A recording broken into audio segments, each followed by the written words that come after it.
Este año estamos en el marco del 50 aniversario luctuoso de David Alfaro Siqueiros.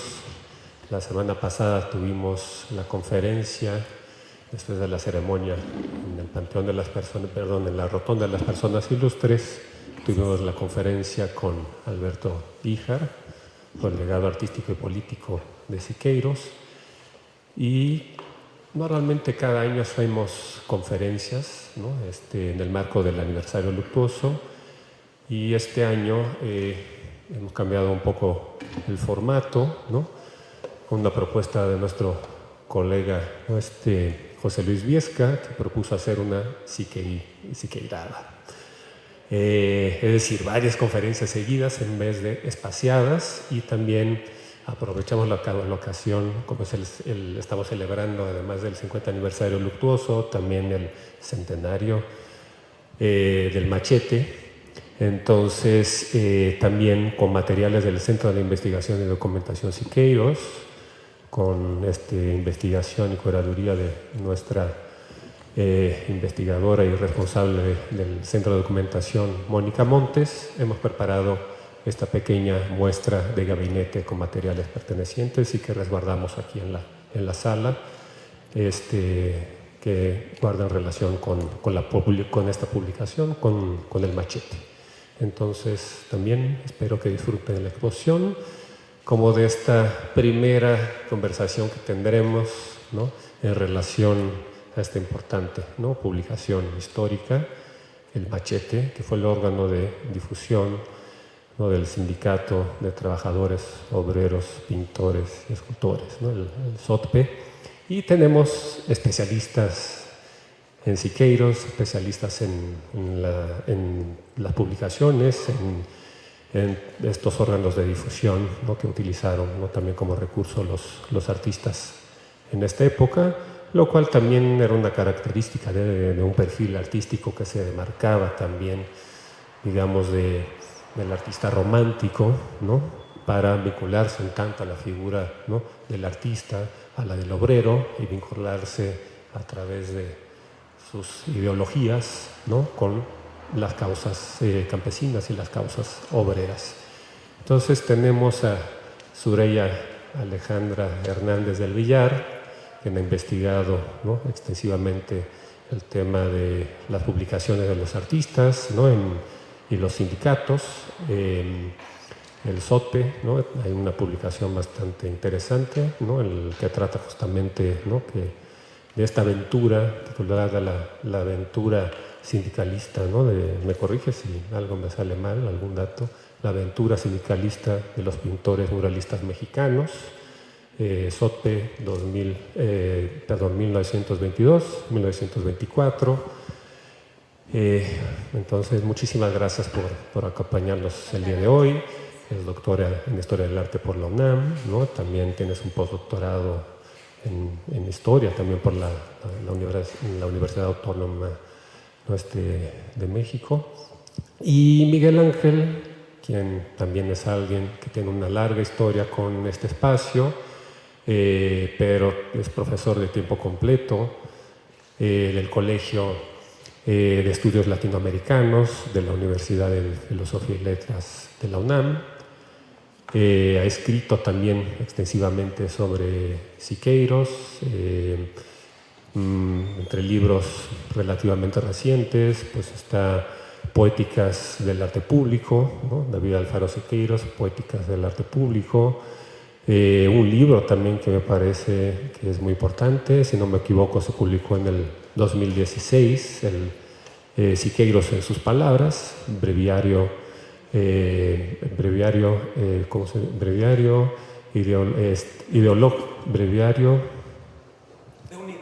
de un ideario estético, en el cual pues hay una compilación muy detallada de todos los conceptos que Siqueiros acuñó a lo largo de sus textos, sus manifiestos, publicaciones, talleres, etc.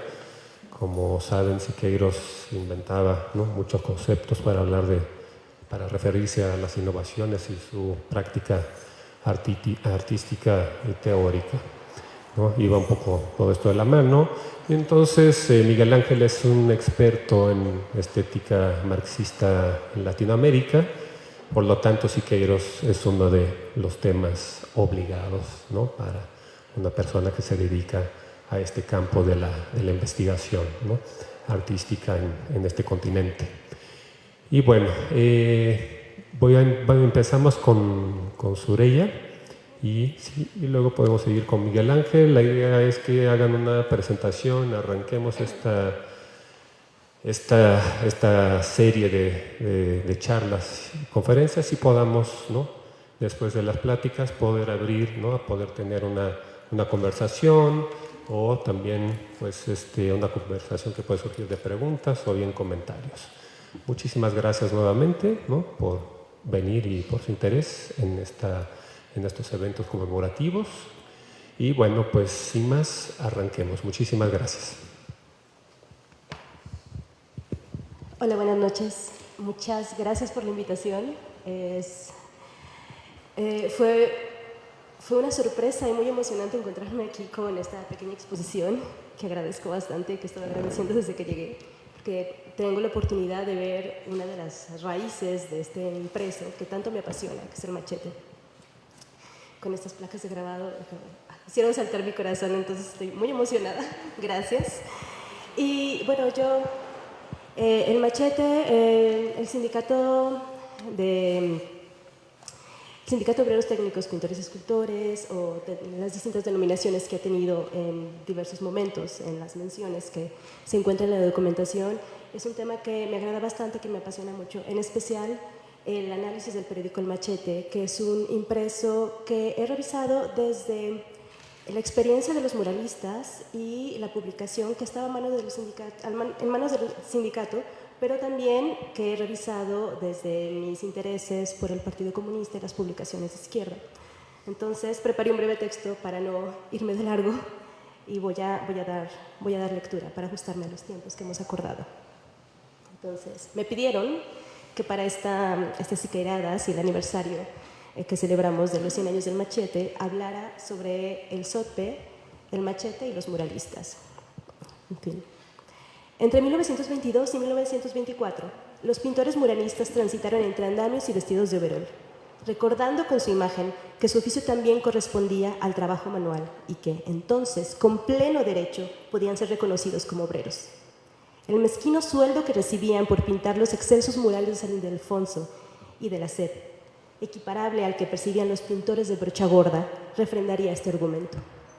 David Alfaro Siqueiros, Javier Guerrero, José Clemente Orozco, Diego Rivera, Máximo Pacheco, Fermín Revueltas, Fernando Leal, Jean Charlot, Ramón Alba de la Canal, Emilio García Caero, Amado de la Cueva, Emilio Amero, Roberto Montenegro, Ramón Alba Guadarrama, Carmen Fonserrada, Naui Olín, Roberto Reyes Pérez, Carlos Mérida, Manuel Anaya, Ignacio Asúnzolo y Germán Cueto son los personajes que se han reconocido como miembros de un sindicato muy particular que se ha convertido en una asociación paradigmática dentro de la historia del arte mexicano. ¿Se trataba de un sindicato de los muralistas? ¿O de un sindicato de pintores y escultores, cuando aún no se definía el muralismo de acuerdo con la categoría con la que ahora lo reconoce la historiografía? ¿De qué naturaleza era tal sindicato? De trabajadores del arte, al parecer, pero tan sui generis que, como sindicato, en realidad no sería tan efectivo. Sin embargo, como he dicho en otros momentos, la denominación indica una intención, y al asumirse no como parte de un grupo de artistas o un grupo de vanguardia, sino como miembros de un sindicato, los pintores se reconocían como trabajadores, como obreros. Es que, entonces, un sindicato implicaba participación política. El movimiento obrero se consideraba movilizador, la base social que sostenía gobiernos como el de Obregón o como el de Calles, caudillos parados sobre los hombros de los obreros, propulsados por estos. Además, el obrero, desde movimientos internacionales de izquierda, era considerado el sujeto revolucionario por excelencia. Así que hacía todo sentido que los pintores que se reconocían a sí mismos como revolucionarios y destacaban la trascendencia social de su obra monumental, se consideraran también obreros del arte. Entonces, pintores y escultores fundaron un sindicato. En 1922 se anunciaba con bombo y platillo en el Universal Ilustrado, un sindicato supuestamente liderado por Rivera, que reunía a quienes la prensa consideraba los dieguitos. Imagínense. Y, por supuesto, esta idea fue promovida por el mismo Rivera en medios internacionales, donde afirmó categóricamente que a su retorno a México, después de una prolongada estancia en Europa, había descubierto cómo florecía el espíritu gremial entre los pintores mexicanos. Lo había descubierto Rivera. Eso decía. Quizá Siqueiros no perdonaría que no cuestionáramos tales afirmaciones. Las memorias del pintor, que ahora homenajeamos, guardan recuerdos de las peripecias de un particular sindicato de pintores que defendería el trabajo colectivo de los artistas, el trabajo colectivo de los pintores, que fundaría un periódico vinculado con el comunismo y que se defendería ante los ataques a la pintura mural, en la Preparatoria Nacional. Recurramos a la versión de Siqueiros. Según sus relatos, conformaron un sindicato de obreros técnicos para reconocer su labor dentro de la categoría del trabajo manual. Y al parecer, Siqueiros y Rivera ya habían comentado un poco sobre esto cuando habían coincidido en Europa a principios de la década de 1920. Pero ahora acudamos a otra memoria para no darle ni la razón ni a Rivera ni a Siqueiros. Fernando Leal recordaba que fue con la llegada de Siqueiros y sus ideas socializantes que los pintores comenzaron a cocinar la fundación de un sindicato de obreros libres de la plástica. Asumiendo cierto consenso con la historiografía, suelo yo, en mis investigaciones, referirme al Sindicato de Obreros Técnicos, Pintores y Escultores, pues es la denominación con la cual apareció su manifiesto en el Machete en junio de 1924. Pero que su manifiesto, que los artistas habían lanzado en formato de cartel como Declaración Política y Estética en diciembre de 1923, en respuesta a la rebelión de la Huertista. El manifiesto era dirigido a la raza indígena humillada, a obreros, a campesinos y soldados. Era un llamamiento a los intelectuales, un llamado por la defensa de la revolución más ideológicamente organizada y en contra de la burguesía, un exhorto al reconocimiento del arte del pueblo de México como una virtud intrínseca, pero también un programa que clamaba por el arte monumental y revolucionario. En otros momentos, incluso en el mismo periódico El Machete, el sindicato simplemente se nombraría como Sindicato de Pintores y Escultores, y parece que tuvo varias denominaciones, pues según Bertrand Wolfe, se nombró primero Sindicato Revolucionario de Obreros Técnicos y Plásticos, luego Unión Revolucionaria de Obreros Técnicos, Pintores, Escultores y similares, y finalmente Sindicato de Obreros Técnicos, Pintores y Escultores. También se presentarían como Sindicato Revolucionario de Pintores y Escultores. Pero quizá el nombre exacto sea lo de menos. Lo interesante es observar los detalles de esta aventura sindicalista. Con base en el acuerdo de trabajo colectivo, Siqueiros y Guerrero procuraron organizar a los pintores en equipos y se suponía que las obras no debían firmarse más que como colectivo. Pues la intención era reconocer que la pintura mural se realizaba de manera colaborativa. Aunque, por supuesto, Rivera se saltaría los acuerdos del sindicato e incluso destruyó pinturas de sus compañeros. A veces, el sindicato trataría temas menos serios, como la pertinencia de fumar marihuana para potenciar la creatividad de los pintores, mientras que otros temas de suma seriedad no encontraban resoluciones efectivas por este medio sindical. Los sueldos eran un grave problema. Siqueiros chocaría ante el muro impuesto por Vasconcelos al pronunciarse a favor del sindicato al respecto, al presentar siquiera un sindicato de pintores ante este patrón tan particular. Charlot denunciaba las discusiones internas motivadas por la disparidad de sueldos y supuestos favoritismos hacia los extranjeros. Él decía que lo estaban atacando algunos de sus compañeros porque supuestamente había favoritismo a favor de él. Mientras que Revueltas resolvió empuñar un revólver, cerrar las puertas de la preparatoria una mañana y sostener una huelga solitaria que levantó hasta que recibió los pagos atrasados y que después se bebió todo en una cantina, pero bueno, fue la única huelga emprendida por este sindicato tan particular. La pintura sí implicaba un trabajo colectivo, pero la organización de los pintores a veces quedaría en las intenciones, como la fundación de la cooperativa Tres Guerras, derivada del sindicato y que solo quedó en el nombre. Sin embargo, el sindicato, el manifiesto y el machete han sido integrados en el mito fundador del muralismo mexicano. Los artistas coincidentes, según los designios de Vasconcelos, quien había fungido como su empleador, se encontraron decorando los muros de la preparatoria y de la Secretaría de Educación Pública. De esta reunión y la fundación del sindicato se esbozaron reflexiones sobre la colaboración en temas de arte, pero también sobre la participación social y política de los pintores. La mayoría provenía de la clase media.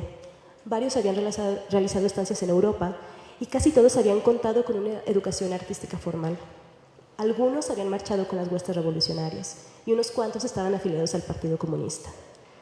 Pero ahora, ante los muros, descubriendo y experimentando con el fresco y la encáustica, con un ínfimo sueldo, trabajando en conjunto y transitando entre andamios, los pintores se homologaron con los obreros, con base en una noción de colectividad que no solo derivaba del trabajo en conjunto que exigía la pintura, pues para pintar un fresco hay que hacerlo a varias manos, muy rápido, porque la superficie seca igualmente rapidísimo. También sugirió vínculos con el proletariado, desde plataformas como el machete. Según Siqueiros, el SOTE en asamblea había decidido adherirse a la Internacional Comunista y los pintores contaron con un padrino militante del partido, Rosendo Gómez Lorenzo. Aunque algunos de los miembros del sindicato sí eran comunistas, se trataba de una minoría, por lo cual no es posible considerar este ideario como definitorio del sindicato de pintores. Pero por otro lado, es insoslayable el estrecho vínculo que se forjó con el comunismo, al menos por medio de unos cuantos pintores que hicieron posible la publicación del machete. En el próximo marzo se cumplirán 100 años de la publicación de este periódico, órgano del Sindicato de Obreros Técnicos, Pintores y Escultores, pero que también el Partido Comunista de México defendería como propio desde sus inicios. Y es que, ciertamente, el machete refleja, desde los primeros números, la injerencia del Partido Comunista. Entre los grabados de Siqueiros y Guerrero, entre las caricaturas de Orozco y los dibujos de Máximo Pacheco, entre los corridos, los versos y las farsas de Graciela Amador, se encontraban también reportes de actividades de las resoluciones del Partido Comunista, así como propaganda que enaltecía a la Rusia soviética. Textos densos que contrastaban con el discurso expresado por los pintores y Graciela Amador en imagen y texto, realizados con la intención de facilitar el acceso a la lectura de los obreros. En la legibilidad del machete radica una de sus principales particularidades. Se proyectó como un periódico de pared que podía ser desplegado en los muros para propiciar una lectura colectiva. Era un periódico ilustrado con grabados y caricaturas. Utilizaba una paleta binaria rojinegra, una opción económica para la época, pero que era acorde con la línea ideológica que era defendida por el machete. Determinado a decapitar culebras, troncar cizaña y humillar la soberbia de los ricos impíos, el machete, en la línea del comunismo, se pronunciaba contra la burguesía y el fascismo. Se proponía abrir veredas para el proletariado, clamaba por la unión y el avance hacia el gobierno obrero y campesino, se oponía al desarme de obreros y campesinos y estaba atento a la plaga de langostas que azotaba el campo mexicano. Seguía de cerca los conflictos de los obreros petroleros y textiles y destacaba algún prócer revolucionario como Lenin y Zapata. Aquí observamos un par de ejemplos de los grabados del machete que se introducían o que se amalgamaban con esas proposiciones comunistas, como esta oposición al desarme de campesinos, que era más bien una iniciativa lanzada desde el comunismo, desde una consigna de la Internacional Comunista que estaba propiciando que se bolchevizaran las sociedades, los países que tenían más bien un sector predominantemente campesino, y que se promoviera la unión entre las clases trabajadoras para avanzar hacia el gobierno del proletariado, el gobierno de los obreros y los campesinos.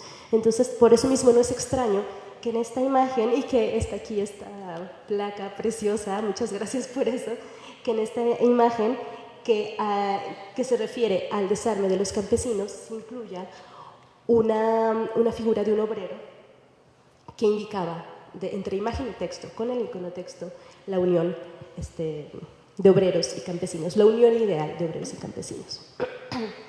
Por otro lado, el Machete vio muy de cerca las problemáticas de la Compañía del Águila, de Tampico, la compañía petrolera.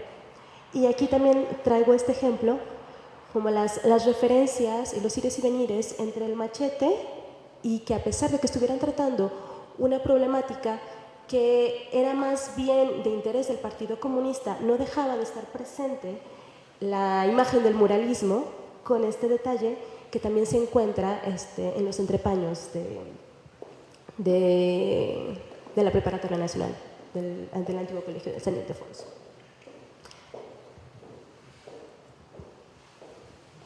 Y bueno, como mencionaba, también se promovían algunos próceres revolucionarios de la propia Revolución Mexicana y próceres revolucionarios de la Revolución Rusa que se estaba promoviendo por el sindicato, por el comunismo en México, y que era también esta intención de amalgamar conmemoraciones de héroes nacionales que tampoco eran tan reconocidos dentro del Panteón Nacional, como el caso de Zapata, que tenía ahí, que no entraba dentro del Panteón Nacional porque era difícil quitarle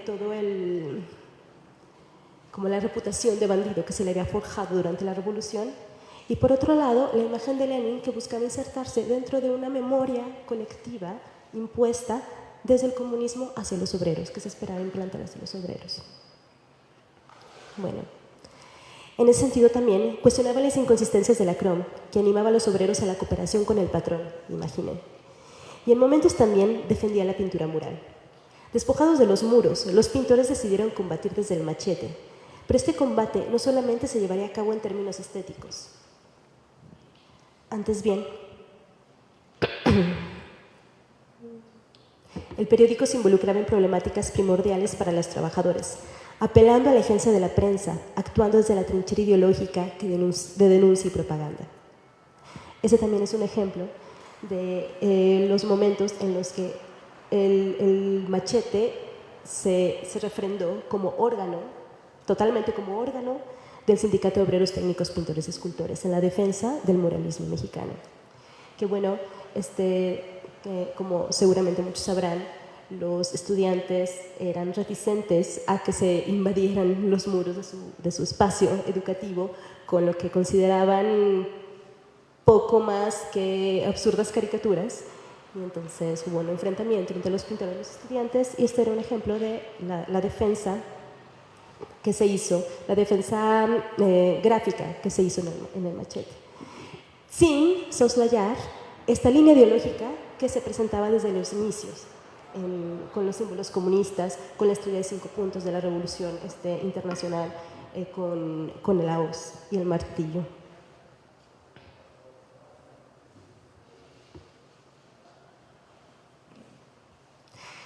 La iniciativa del SOTPE se convirtió entonces en una voz disidente y beligerante, un esfuerzo que se transformaría en baluarte de la prensa obrera. Debo confesar que el momento más emocionante de mi investigación doctoral fue cuando por fin me encontré frente a frente con el Machete, en su esplendorosa versión original. Me había fascinado el microfilm, en reproducciones digitales, en papel, pero de repente ya estaba con sus 4 páginas de 64 por 46.5 centímetros, que desafortunadamente se encuentran encuadernadas. Así que aún resta imaginar cómo se pudo haber visualizado en el muro, desplegado como cartel, y las prácticas lectoras que propiciaba su materialidad y esta amplitud del formato. Su manufactura era más bien rudimentaria. Los grabados en madera se realizaban con navaja de bolsillo. Las ilustraciones se imprimieron por medio de fotograbado. Los pintores escribían, ilustraban, imprimían, doblaban y distribuían el periódico. A veces incluso con sigilo. Recuerda Javier Guerrero que él y Siqueiros salían en la noche hurtadillas, armados con machetes, estos machetes, con brochas, con pegamento, y entonces los situaban en lugares estratégicos. Se registró como artículo de segunda clase con redacción en Uruguay 160, que era la pequeña casa donde habitaban Siqueiros y Graciela Amador. Y ella sería fundamental, y qué bueno que también la habían a rescatar en esas siqueiradas, fundamental para el desarrollo del Machete. Ella se encargaba de las finanzas del periódico y publicaba constantemente notas de la administración, donde se reflejan detalles sobre su financiamiento y distribución. Entonces podemos afirmar que era sostenido tanto por los pintores como por los comunistas, pero también por los mismos obreros y sus organizaciones, que estaban situadas en la Ciudad de México, en distintos estados de la República Mexicana y localidades en Estados Unidos, Jamaica y Cuba, que eran espacios donde además se distribuía este periódico. El Machete afirmaba que era del pueblo y para el pueblo, un arma poderosa para la causa de los obreros. Es por ello que constantemente se les animaba a colaborar, a suscribirse, a distribuirlo, a compartirlo, a sumarse como corresponsales. Y hay muchos textos que son anónimos y que nada más se firman como el corresponsal. Como la hoz y el martillo, el machete sintetiza en un emblema una agenda política. Se eleva como signo de lucha, sobre un rojo encendido que definía la línea editorial del periódico. Su director era la mano del pueblo, un puño cerrado, representación de su lucha reivindicadora. Al igual que en su manifiesto, en el Machete los pintores se dirigían al campesino, al soldado, al obrero, actores y ejecutores de la revolución, de la recién acaecida en el espacio local, pero animados a ampliar el horizonte hacia la revolución internacional. La fraternidad de los trabajadores se mostraba unida por el sojuzgamiento, estrechada, formada en una sola línea de avance y resistencia a la opresión, llevando como respaldo a la colectividad otros tantos soldados, obreros y campesinos. El Machete superaría considerablemente las problemáticas de un sindicato de pintores y escultores, y también superaría con creces la simple defensa de la pintura mural. Se plantaba ante la opinión pública como un periódico combativo que mostraba a sus adversarios por medio de textos y la crítica visual. Anunciaba los peligros, por ejemplo, del fascismo, de reciente surgimiento, pero con alarmante ascenso. Y la prensa burguesa era el principal enemigo a combatir. El Machete se configuró desde este ejercicio del sindicato de obreros técnicos, pintores y escultores que tuvieron la iniciativa de formar este periódico, muy cercanos al Partido Comunista, y revisando la documentación del Partido Comunista, ellos no, hay documentación donde no se menciona que sea de los pintores, sino que afirman que era el periódico. Nosotros en 1924 por fin tuvimos un órgano de difusión. Entonces es probable quizá que el Partido Comunista, que esa es una hipótesis que ahora simplemente esbozo, que el Partido Comunista, debido a que no había logrado afianzar un medio propio, pero que además todavía estaba un tanto en los lindes entre la legalidad y la ilegalidad, hubiera permitido que los pintores tomaran cierto protagonismo. Sin embargo, claro que por supuesto voy a enfatizar en que definitivamente fue más que nada una experiencia de los pintores, una iniciativa de los pintores que terminó siendo muy provechosa para el Partido Comunista.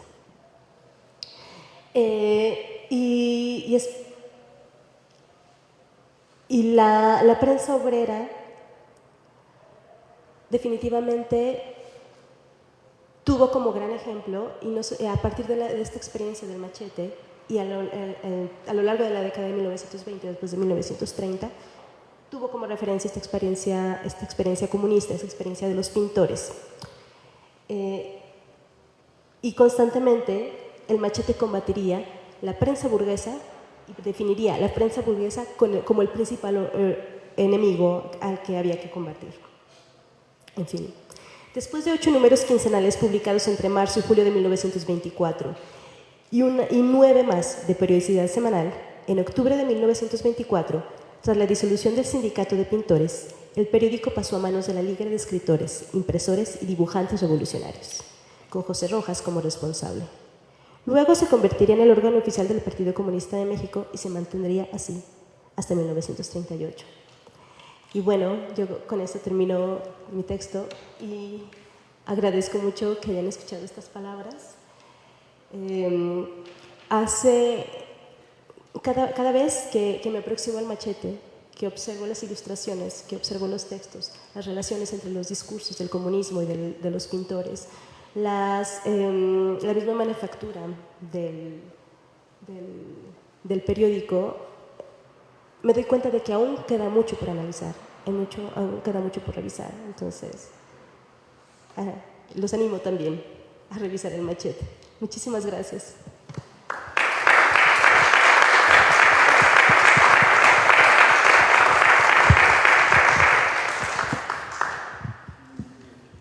Es mi turno, gracias, buenas noches. Me voy a apoyar en mucho de esta exposición que acabamos de escuchar. Y para introducir primero mi voz, les sugiero que hagamos el siguiente ejercicio una vez que terminemos de hablar y de exponer. Revisen esta pequeña pero contundente exposición de algunos de los objetos que fueron instrumentados y desplegados en la elaboración del periódico El Machete.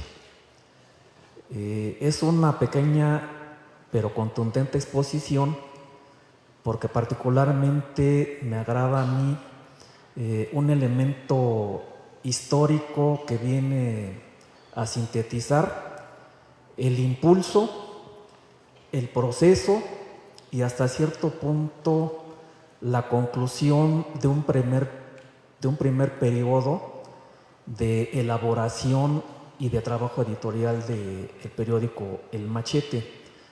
Les sugiero que revisen las vitrinas y localicen una fotografía en donde está consignada la presencia de Gachita Amador, pareja por entonces de David Alfaro Siqueiros.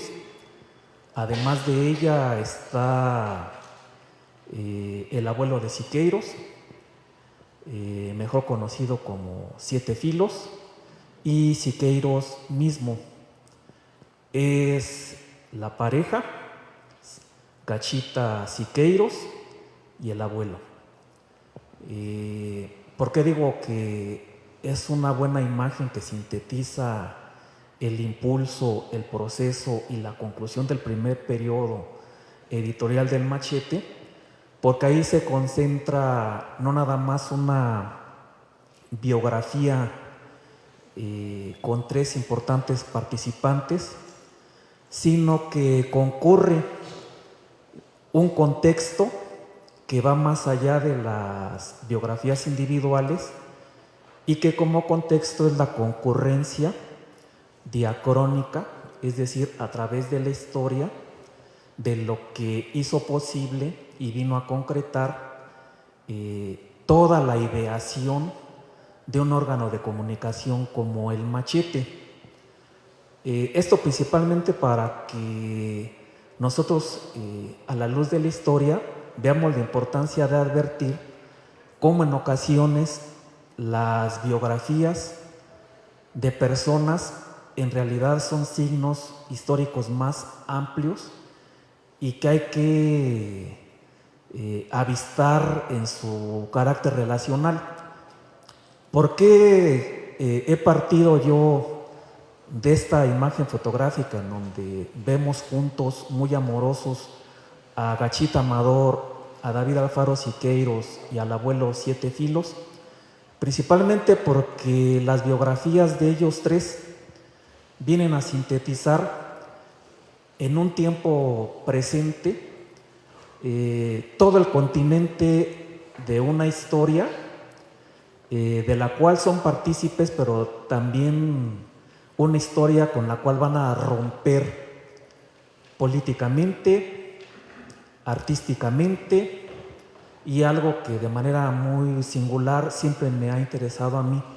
Se trata de una imagen que viene a sintetizar un tiempo presente a la hora de la estética y a la hora de la concreción de figuras, de actores históricos sin antecedente, por no dar el ancho a la palabra inédito, y que vamos a ver sintetizado de la siguiente manera.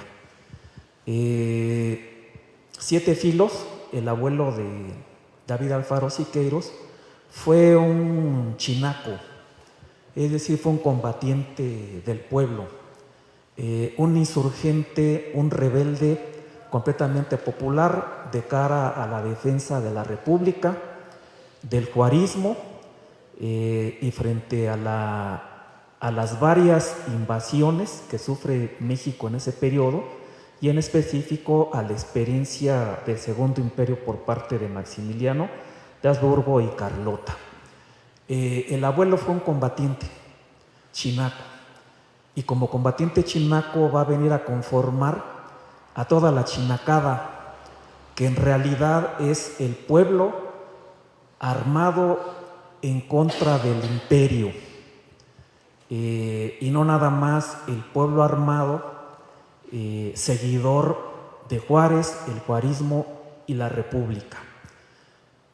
Toda la chicanada, todo el ejército popular de los chinacos, cuyo participante es el Siete Filos, va a venir a ser el pueblo que se va a dotar de los signos como pueblo en un momento de figuración temprana de lo que es la nación, más que de el intento político de la conformación de un Estado. Es prácticamente el pueblo en la lucha por la significación como tal y de cara a una gran cantidad de discursos e ideologemas ya por entonces existentes que podremos ver nosotros en los tópicos de nación, en el tópico mismo de pueblo, no en abstracto, y en la idea de un liberalismo y un naciente antiimperialismo. Todo esto lo vino a sintetizar el abuelo de David Alfaro Siqueiros, chinaco.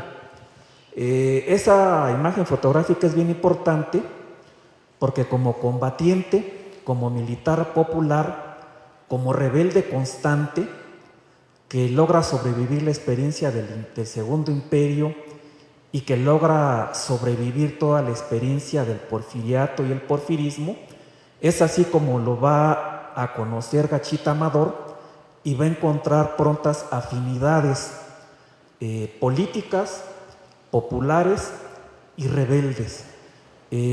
Gachita Amador no nada más es la nieta de Siete Filos por su extensión de amor hacia Siqueiros.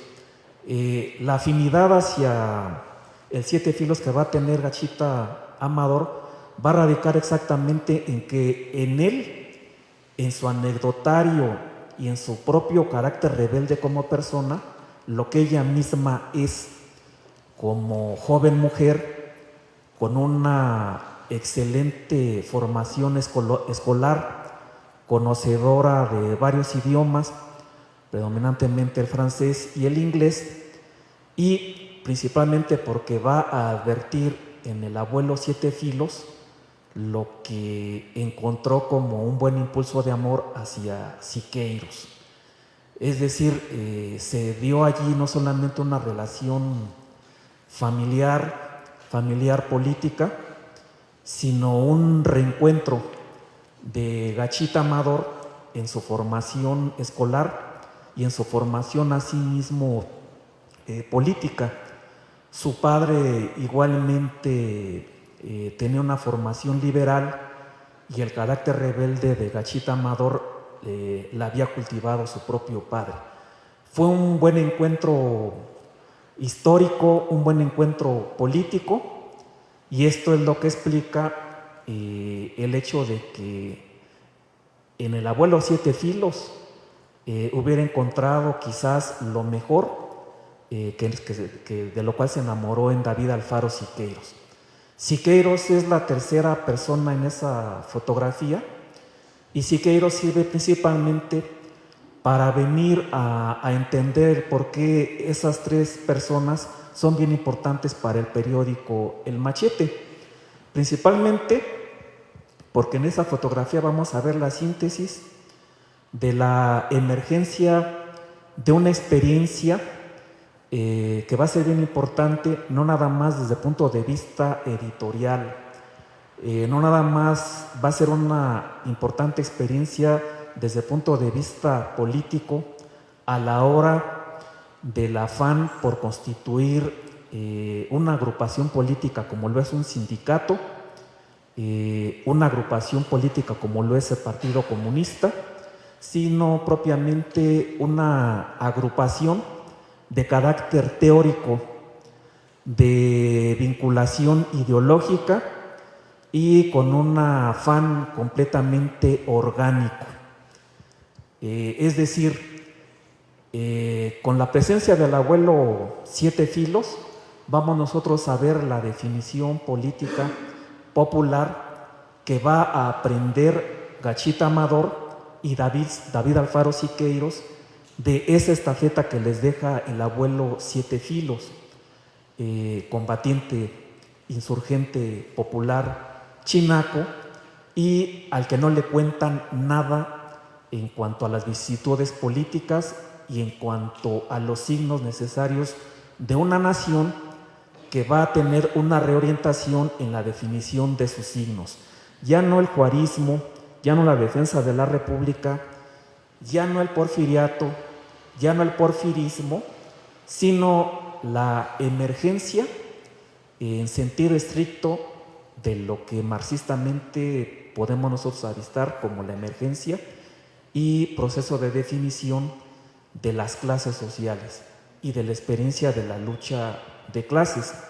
El abuelo Siete Filos es la prolongación y la concreción de estos signos políticamente orgánicos del pueblo, ya no un pueblo liberal, sino un pueblo con perspectiva socialista y de afanes comunistas. Quienes avistan la conclusión del siglo XIX y el inicio del XX son Siqueiros y Gachita Amador.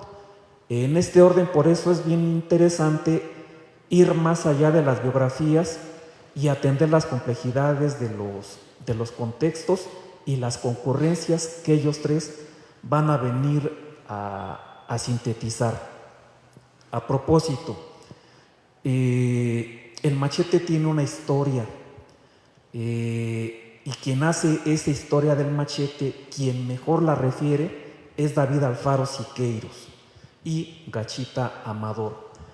Cada uno décadas después y cada uno después de su ruptura y cada uno según como le fue en la feria. Las mejores referencias para la comprensión y el seguimiento de los itinerarios del machete es Siqueiros, en sus propias palabras, y Gachita Amador en sus propias palabras. El relato de Siqueiros es una de las mejores orientaciones, principalmente no solamente porque él es partícipe, actor, sino porque después de varias décadas es quien mejor atina a hacer los itinerarios de lo que fue el machete, no solamente como periódico, como órgano de comunicación primero del Sindicato de Obreros Técnicos y Pintores y Escultores, después órgano de comunicación del Partido Comunista, sino que él es quien primero va a tener la oportunidad de venir a sintetizar esa experiencia como una experiencia de carácter teórico. Y el relato por eso es importante. Ese relato, para quienes seguimos a Siqueiros y a los siqueiristas, a quienes organizan siqueiradas como esta, nos encontramos con una gran cantidad de repeticiones sobre la historia del machete, pero quien dio lugar al relato del machete y de la cual se derivan todas las otras intervenciones de los otros estudiosos es Siqueiros mismo. Siqueiros es quien mejor refiere, quien mejor relata y quien mejor delimita lo que política, ideológica, teórica, simbólica, sígnica y organizativamente es el machete. Pero el machete en un primer periodo. El machete, que aparece por vez primera en la primera quincena de marzo de 1924 y que se ve interrumpido una vez que comienza la segunda etapa del machete ya de modo clandestino, que ocurre hacia 1929. Yo abordaré y apuntaré elementos solamente para el conocimiento y el discernimiento del machete de 1924 a 1929. El relato de Siqueiros es humorístico, es enteramente irónico, mueve a la sonrisa, mueve a la autocrítica y mueve a una reflexión para ser tomado con toda seriedad ese relato, esa narración y la gran cantidad de chistes que hay a propósito. Esto lo hace Siqueiros post-mortem, luego de que hasta 1977 es que vamos a conocer nosotros esta publicación, que son sus memorias dictadas a Julio Scherer, y hasta 1977 lo vamos a ver publicado. Hay aquí un apartado que se llama El Machete. Es una parte biográfica, es una parte de memoria, es una parte de testimonio, pero al mismo tiempo es el deslinde histórico, teórico, político, crítico, cínico, simbólico. Esto ocurre en cerca de 10, 12 páginas. Les sugiero yo que para la celebración de los 100 años del machete le echemos un ojo, no nada más por lo ameno, sino por la seriedad histórica con lo que Siqueiros se propone pues, referir lo que es el machete. De 1924 a 1929 ocurre lo siguiente. Vale la pena reiterar lo que tantas veces se reitera entre los siqueiristas. El anecdotario de Siqueiros es ameno y más o menos va así. Siqueiros refiere que enseguida de la primera experiencia concerniente a la elaboración de los primeros materiales en la Escuela Nacional Preparatoria o antiguo Colegio de San Ildefonso, acometieron ese encargo de José Vasconcelos sin ninguna experiencia precedente y que de modo completamente empírico en el proceso mismo de una pintura monumental encontraron lo que la espontaneidad no les pudo dar y que fue exactamente el problema técnico. Se encontraron no artistas, sino se encontraron obreros técnicos. La definición la dio Diego Rivera y se encuentran no como artistas, sino como trabajadores. De manera humorística e irónica, se dan cuenta de que esa experiencia no se va a repetir, puesto que la misma elaboración se ve interrumpida una vez que José Vasconcelos se retira y entra en su lugar Puig Casaurang y concluyen los contratos. Se encuentran entonces no como artistas con un afán revolucionario, sino se encuentran como enteros y simples trabajadores requeridos de un sindicato. La experiencia política y organizativa como trabajadores los hace plantear la importancia de un sindicato y este sindicato hacerlo como parte de una nueva idea de lo que es el artista. Revolucionario, pero lo revolucionario en atención a que se encuentran exactamente en una situación de clase, la de los trabajadores frente a un Estado que ha desconocido los contratos y que no se han venido a dar conclusión.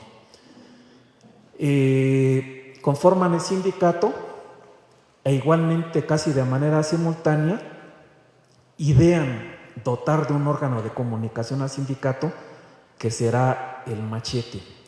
La parte humorística, la parte de ironía que refiere David Alfaro Siqueiros es que la ideación de este sindicato se da en la más completa ignorancia de lo que es el sindicato y la emergencia del sentido de clase de lo que son ellos como un grupo de obreros técnicos. Da cuenta de un canario que no recuerdo yo el nombre y les da el ABC de la lucha de clases.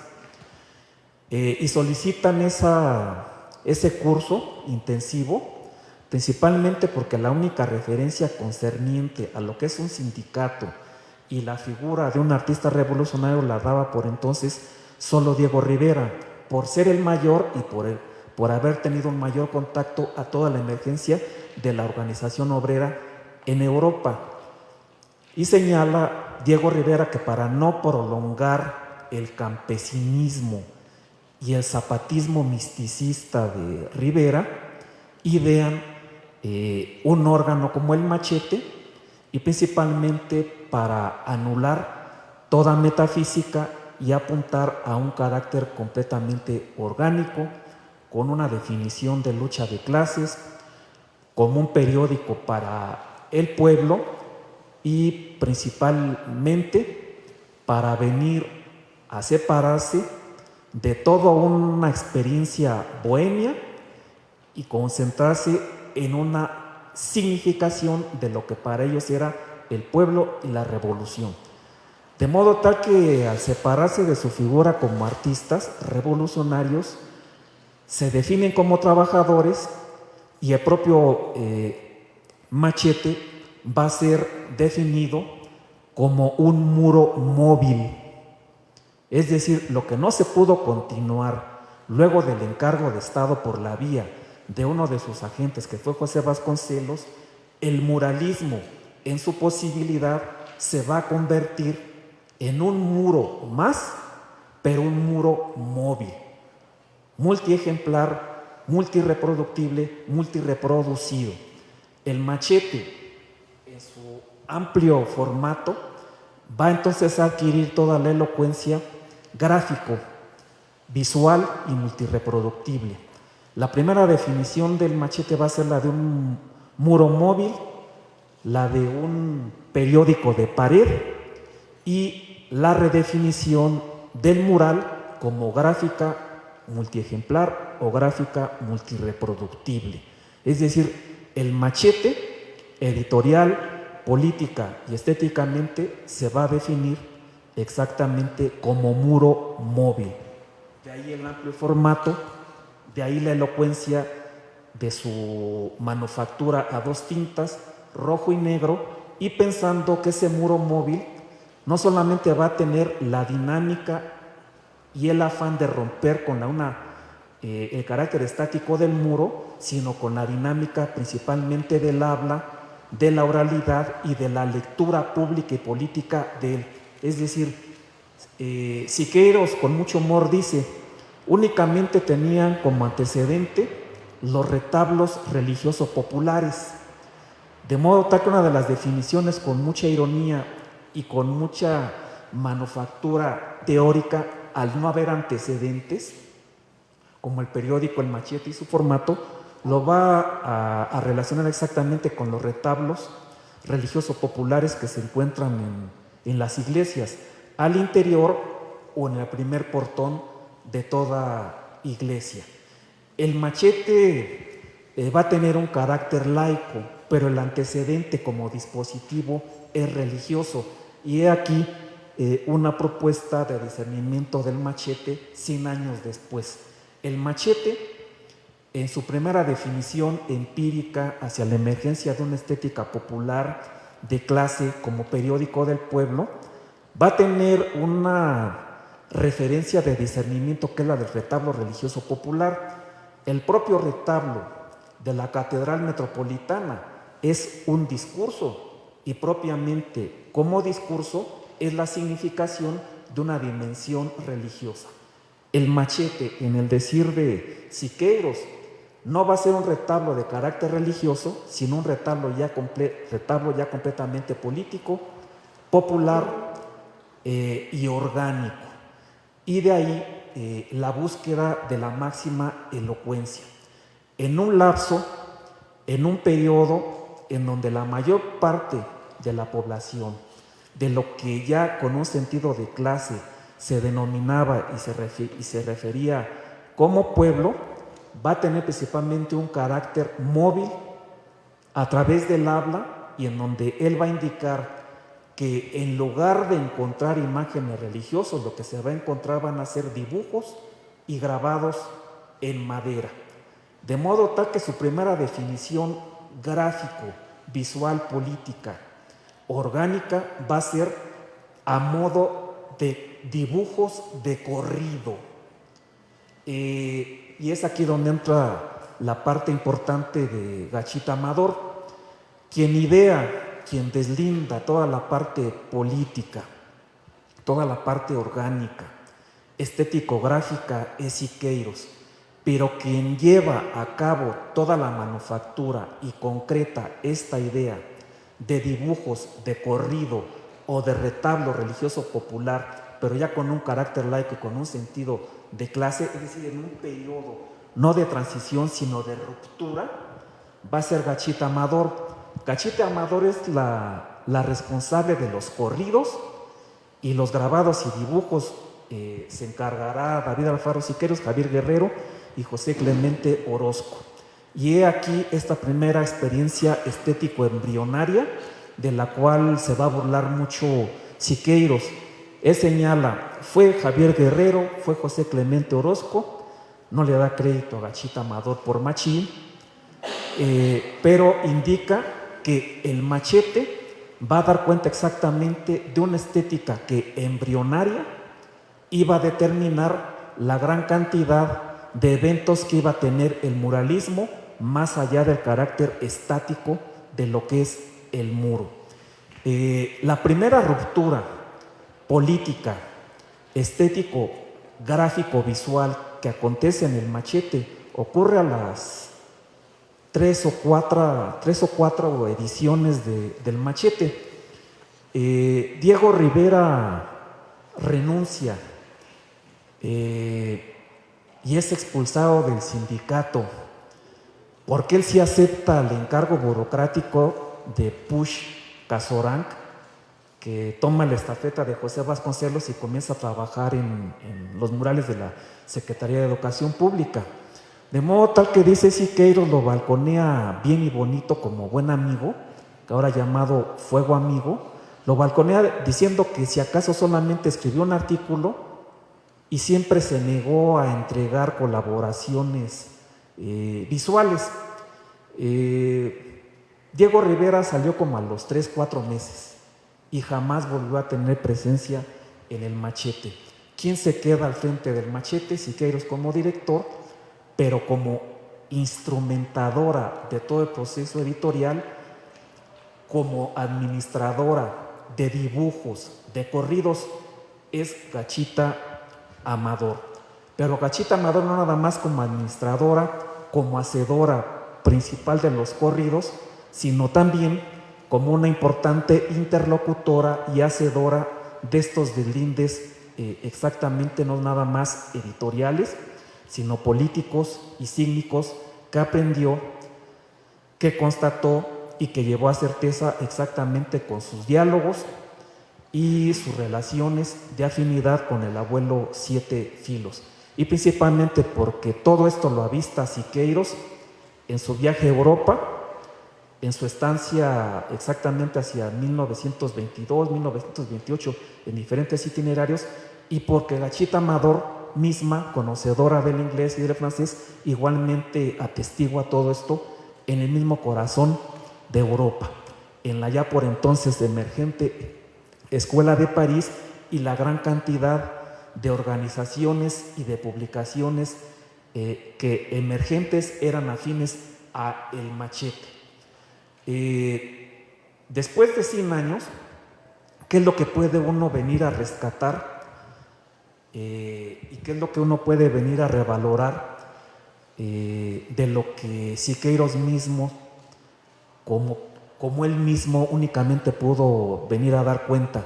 El periódico El Machete se registra el 6 de marzo de 1924. A la siguiente semana aparece su primera edición en la primera quincena de marzo de 1924 y se interna dentro de una historia importante de revistas de vanguardia, en el seno de las revistas de vanguardia en una historia del arte, pero no al interior solamente de definición de entre los vanguardismos. El periódico El Machete es concurrente con esta importante década. El periódico El Machete es una importante publicación dentro del conjunto de las otras publicaciones afines, pero el periódico El Machete no entra dentro de la modernolatría que envuelve a este complejo de producción editorial y en donde podemos encontrar una gran cantidad de importantes revistas. El periódico El Machete no entra dentro de esta valoración de la modernolatría, principalmente por su carácter orgánico, político, popular, marxista, con un sentido de clase y principalmente en atención a formas de producción artística sin antecedente en la historia, no solamente técnica y formalmente en lo concerniente a una pintura monumental, sino a su carácter orgánico y a su definición de clase. Estos son adjetivos, son valores, son apéndices. No, la propia elaboración de El Machete va a dar cuenta de qué manera se va a advertir a esta nueva plástica, al carácter popular de ella. Por eso hay que anotar y darle mucho valor a la definición del mural como periódico móvil, como muro móvil, como retablo religioso popular, como dibujo de corrido, principalmente porque de 1920 a 1924 se va a encontrar que ante la imposibilidad de continuar haciendo muros por encargo de Estado, la perspectiva de una nación de carácter popular radicaba hacerse de los recursos que popularmente existían a lo largo de la historia de México y de naciones emergentes como la de México. Esto es importante atenderlo porque en las investigaciones más recientes sobre periódicos, sobre revistas, hay un auge de historiación de las revistas y de los periódicos. No se le da lugar a El Machete. El Machete es uno de los órganos ausentes en esta valoración. Y solamente hay pocas entradas a lo que es El Machete, exactamente como periodo comunista.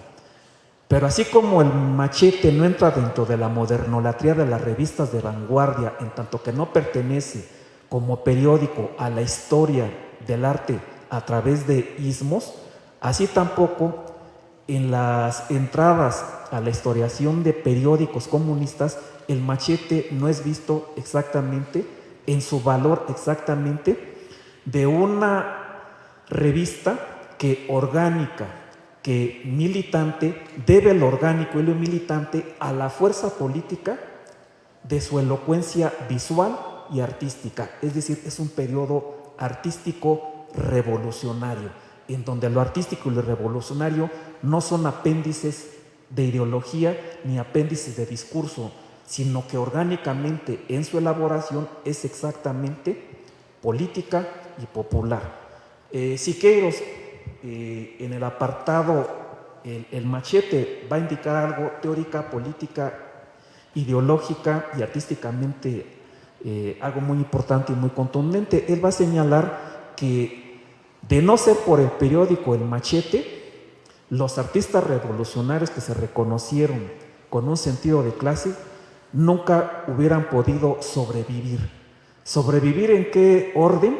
En que de quedarse colgados como pintores de pincel frente a encargos de muros de un nuevo Estado, no hubieran podido sobrevivir.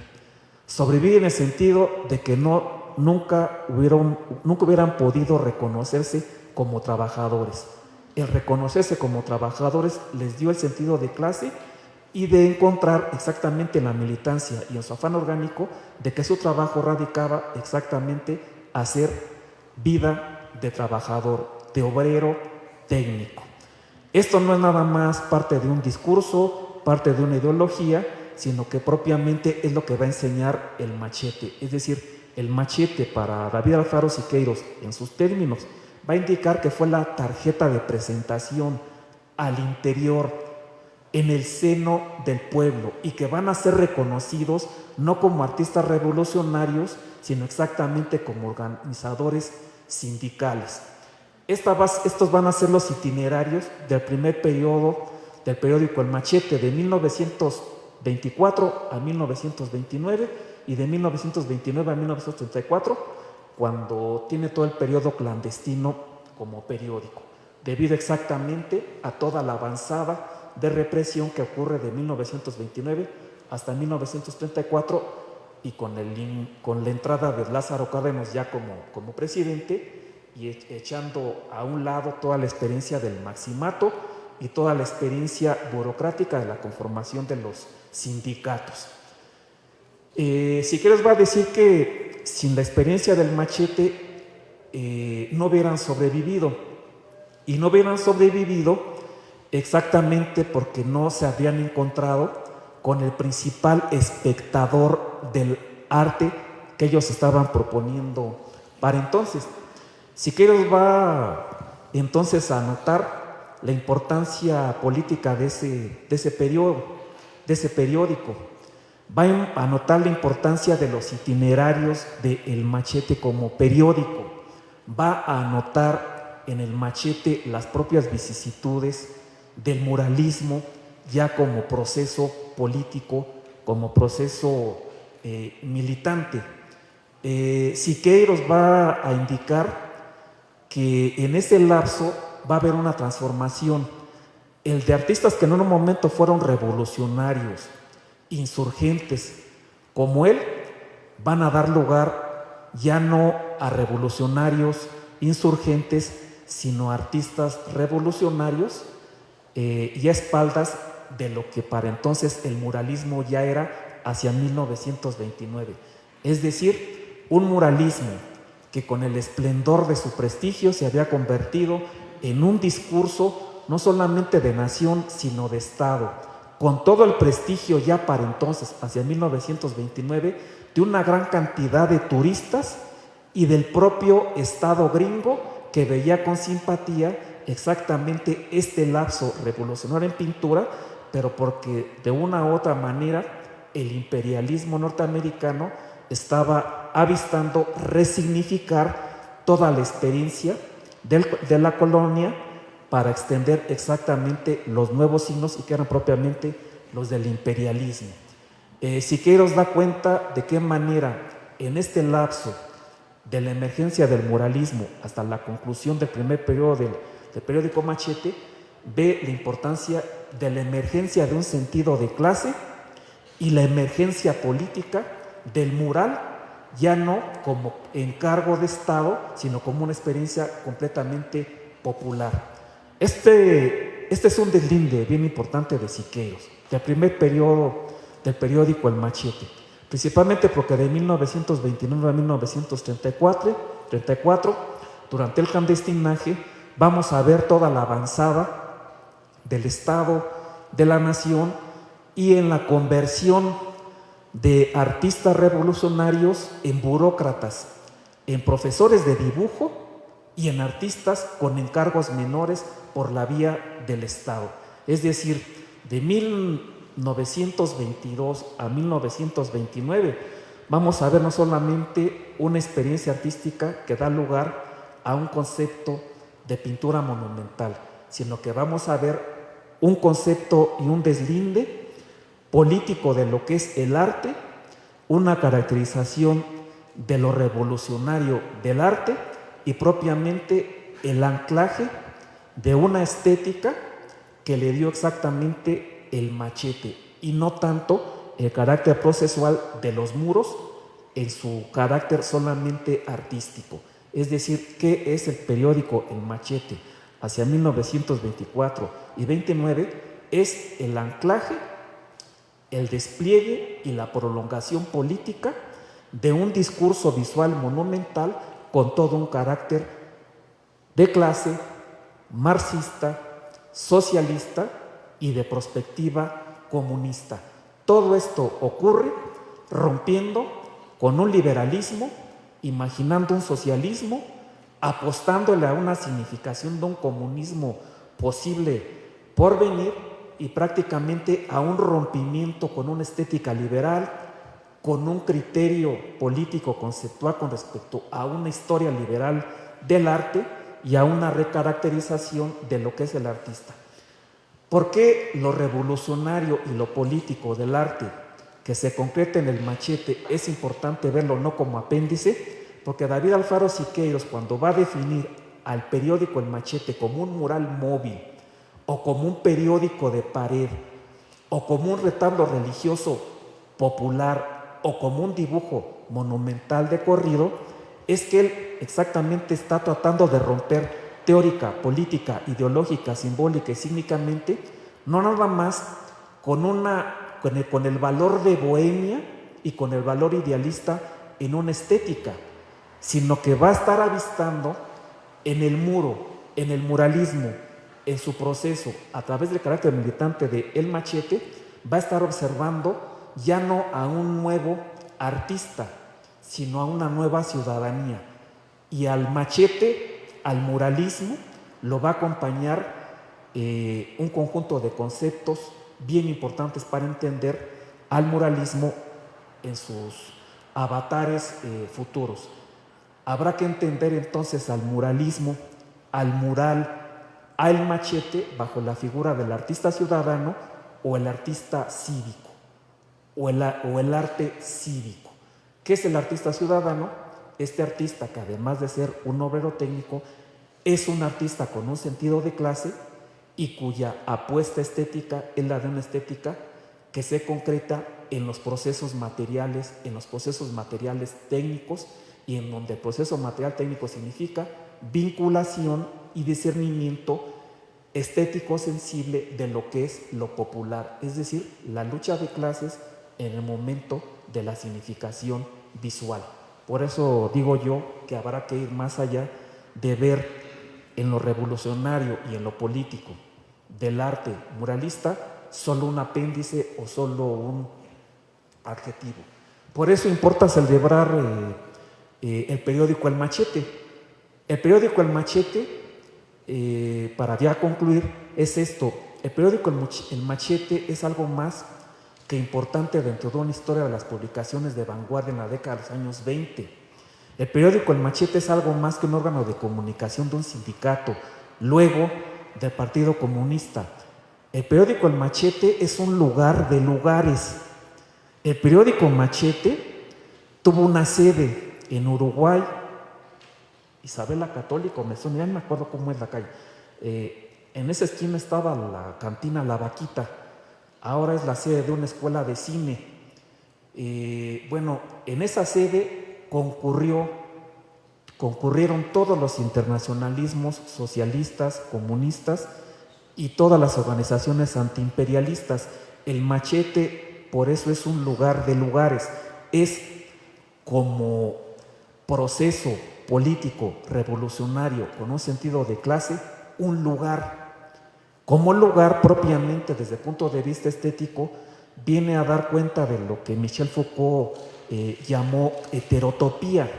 Una heterotopía es un lugar realmente existente y que con base en lo realmente existente, lo particular hace posible todo lo que de imaginario puede venir de lo más particular y de lo más concreto.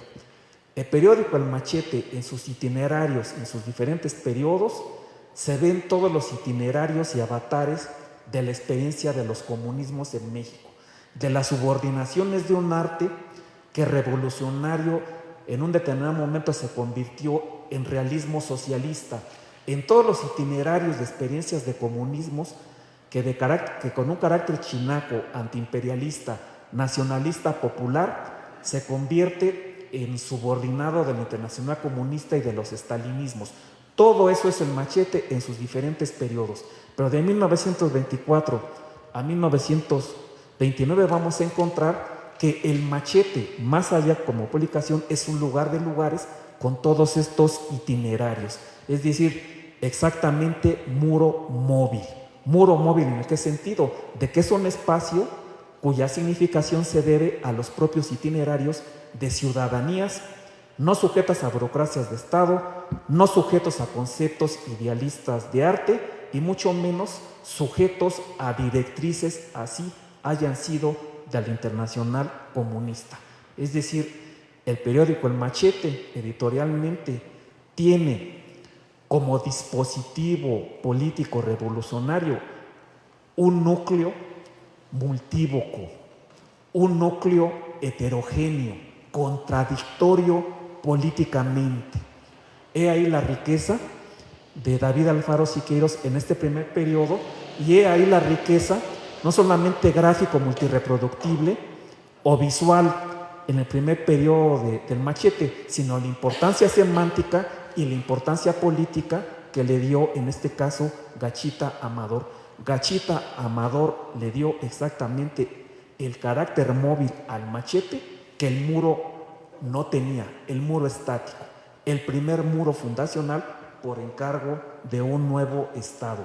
Todo el valor dinámico de toda la itinerancia pública que tuvo como diario El Machete se debe exactamente a la idoneidad del carácter semántico y poético de Gachita Amador. Es decir, Gachita Amador es más que importante que el propio David Alfaro Siqueiros, quien fue quien refirió esta primera experiencia, ¿no?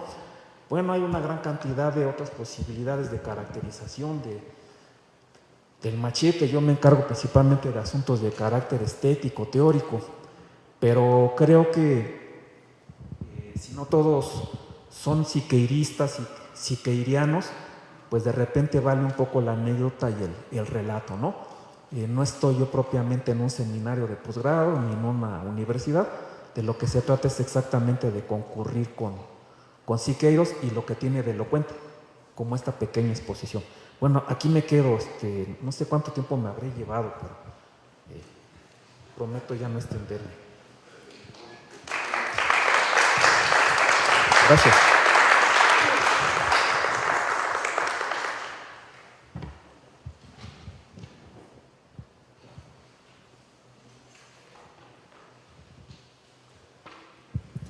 Nuevamente, muchas gracias por la elocuencia de ambos y bueno, y recordar, ¿no?, la importancia del Machete en su dimensión también estética revolucionaria como obra multiejemplar, ¿no?, un concepto también fundamental que había que revisitar y que como obra reproductible pues uno puede apreciar también en la exposición, ¿no? Creo que se puede decir mucho, ¿no?, del Machete. Vamos a tener 4 días un poco intensos de reflexión. Pues no sé, yo puedo abrir para comentarios y preguntas, o no sé si alguien más de ustedes quiera hacer algún comentario. Sureya, no sé si quiere comentar. Sí quisiera ampliar un poco las reflexiones sobre el Machete. Como se me había encomendado que hablara sobre el Sindicato de Obreros Técnicos, Pintores y Escultores, los muralistas y un poco el Machete, les presenté este breve relato que ya escucharon. Y creo que coincidiré con aquello de que es necesario distinguir en distintos momentos del Machete, porque en realidad solo es este Machete que vemos aquí y que es al que recurre la historia del arte regularmente, solo cuenta con esas características en sus primeros números, que el Machete tiene, como bien señalan, tiene distintas etapas. Y en realidad fue el órgano del sindicato por muy poco tiempo, apenas de marzo a octubre de 1924. Y solo los primeros números, los de marzo a julio, tenían este tipo de formato, que incluían corridos, apelando también a la prensa popular decimonónica, que incluía este tipo de relatos populares, que incluía grabados también, justamente por esa reproducibilidad. Y después del primer número de julio, el Machete se convierte en un periódico semanal. Y con esta primera ruptura de periódico quincenal a periódico semanal, cambia un poco el formato. Entonces, esta intención que tenían los pintores muralistas de combatir en el machete y que fuera este periódico de pared y como mural móvil, se modificó un poco para acercarse un poco más a las dinámicas de la prensa comunista. Entonces, ahí yo creo que también valdría una crítica entre esta amalgama constante que se establece entre el comunismo y la postura del Partido Comunista con la postura de los pintores muralistas, porque es cuando se introducen más dibujos como el dibujo de Siqueiros, que está alertando sobre la llegada del fascismo, porque llegó una nave italiana, una nave que estaba promoviendo el fascismo, la nave Italia, con arte, con cultura y demás, que llega acá al puerto de Veracruz. Y es muy curioso y que también se relata por Siqueiros, como de repente llegaron los pintores y arrojaron un montón de machetes a las exposiciones de la nave Italia. Pero ya, y como ven la inclusión de caricaturas, la inclusión de dibujos de Siqueiros, de Máximo Pacheco y todas las caricaturas de Orozco, entonces están tendiendo más bien a una sátira que responde a la prensa de izquierda, a la prensa comunista. Y ya deja un poco de lado esta visión del muralismo trasladado al impreso.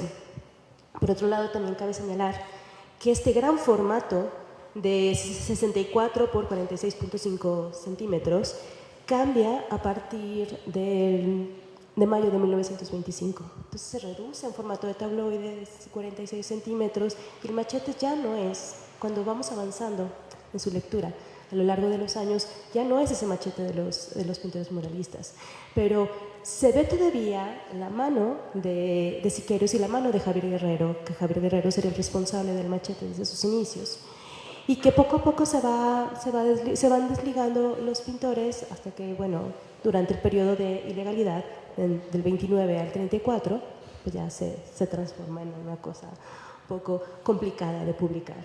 Y regresa con el cardenismo del 34 al 38 hasta que el Partido Comunista decide que el machete ya no puede ser publicado y se traslada a sus esfuerzos a otro periódico, que sería La Voz de México. Entonces, yo insistiré, a pesar de que el machete fue tomado desde el principio como baluarte de la prensa obrera, y que es muy importante porque se conformó con baluarte de la prensa obrera, desde la facción comunista, es interesante ver cómo los pintores, en tanto que también comunistas, porque no todos los pintores del sindicato estaban participando en el machete, estaban participando Siqueiros, estaba participando Guerrero, que eran los principales que estaban empujando. Pero en tanto que ellos también estaban formando parte del comité ejecutivo del Partido Comunista, porque habían sido designados junto con Rivera, el comité ejecutivo del Partido Comunista, que mudaba cada 6 meses, entonces en esta coyuntura es cuando se establece esta amalgama entre esta ideología de izquierda y la postura de los artistas que además tenían que defender las pinturas revolucionarias. Y que bueno, también enfatizaré en eso de que Rivera ha sido sobrevalorada, la posición de Rivera frente al sindicato, frente al machete, porque es cierto que nada más hay un solo texto de Rivera en el periódico, no hay una sola ilustración, y a pesar de que Rivera se desligó del sindicato por mantener sus contratos en el gobierno, el Sindicato de Obreros Técnicos Pintores afirmó en el machete: él sigue siendo compañero, él sigue siendo parte del gremio y entonces lo defenderemos desde nuestras páginas. Eso era todo lo que quería agregar sobre este periódico que me apasiona bastante y que sigo agradeciendo que tengan aquí estas placas. Muchas gracias, Mónica.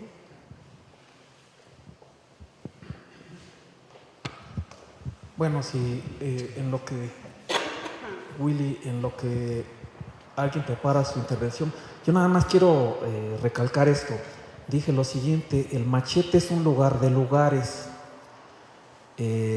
Por su sede acontecieron varias itinerancias de varios internacionalismos, no necesariamente socialistas y comunistas, sino antiimperialistas y liberales afines o simpatizantes. Como lugar de lugares explica muy bien el carácter orgánico y emergente y todo el carácter exactamente político de una organización del pueblo, no en abstracto, sino ya con un completo sentido de clase, y con una certeza sobre la existencia de la lucha de clases. Esto 100 años después parecería propio de un núcleo de instrumentación de una retórica. No lo es si vemos exactamente la historia de cómo las clases sociales a lo largo del siglo XX se van a ir conformando y se van a ir dotando de signos, de procesos de significación y de experiencias sociales, histórico-políticas, estéticas, tan complejas como la de la propia experiencia de los muralismos y la propia experiencia que dispara desde el periódico El Machete. El Machete fue un lugar de lugares, de variadas itinerancias políticas, pero el Machete, como muro móvil, como retablo religioso popular, pero de carácter laico, y en atención a un sentido no abstracto del pueblo, en el Machete acontece el embrión de un programa estético, y propiamente como embrión de un programa estético, de una estética teóricamente deslindada en sentido estricto. Como lugar de lugares, el Machete también es un lugar de creación de categorías y de conceptos. Siqueiros, de su experiencia del Machete, acuñó varios que pueden funcionar como neologismos, que propiamente son articulaciones de carácter teórico, teórico político orgánico, teórico político crítico populares. Y yo los anoté en un librito en donde doy cuenta de la gran cantidad de neologismos que acuñó Siqueiros a falta de ello, teniendo al muralismo como experiencia sin precedente, más que como una experiencia inédita, no, sin antecedente. Había algo nuevo, y que era el sentido de clase, y al sentido de clase había que significarlo, y no nada más como una acometida político, simbólica, ideológica, sino teóricamente, como un programa estético deslindado. Y estos términos son los siguientes: ¿qué instancias teóricas, conceptuales acompañan al Machete como ejercicio teórico? Los siguientes términos, es decir, como un lugar de acuñamiento de instancias teóricas. Periodo artístico. Cuando Siqueiros alude al periódico artístico, hay que tomarlo con seriedad, porque no es un nombre y un adjetivo, lo caracteriza. Y doy la definición breve, ¿no? Periódico documental, eso es un mural, periódico documental. Igualmente al mural lo define así: gráfica multiejemplar, gráfica multireproducible y gráfica multiplicable. Gráfica multiejemplar revolucionaria, gráfica tipográfica revolucionaria, periódico revolucionario moderno, cartículo. Hacia 1945 vamos a ver que el Machete visualmente va a tratar de hacerse de un nuevo órgano de amplio formato, y que va a ser la unión entre lo que es nuevamente el afiche, lo que es el póster, lo que es el cartel. Es decir, va a fusionar la idea de cartel, la idea del muro móvil y lo que es un artículo. Es decir, un mural es un artículo político, público, dinámico y dado a las itinerancias de una ciudadanía en el seno de la lucha de clases. Se llama cartículo. Otro término: impulsión estética. Forma subjetiva y forma material. Una forma subjetiva es la aspiración estética por ser elocuente en el momento de la comunicación. Pero tal forma subjetiva no puede venir a concretarse sin una gachita amador que lo instrumente. Es decir, la estética no queda en perspectiva, sino en el apunte exactamente técnico, realmente existente, de quien lo instrumenta, quien lo concreta. Forma subjetiva y forma material. Mística pasiva. Todo mural no debe responder a una mística pasiva.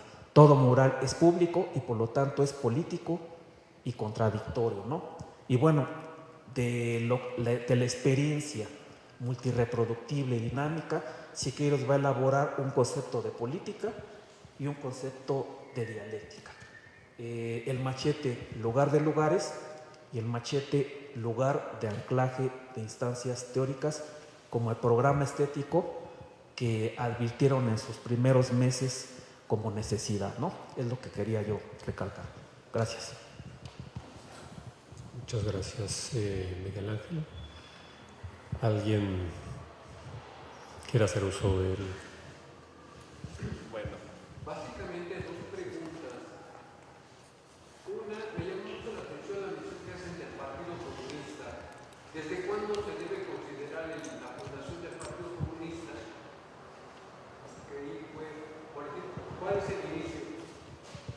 Y lo segundo, del periodo que estamos hablando, ¿entre qué época y qué época? ¿Cuándo tuvo su fulgor, su mayor atracción?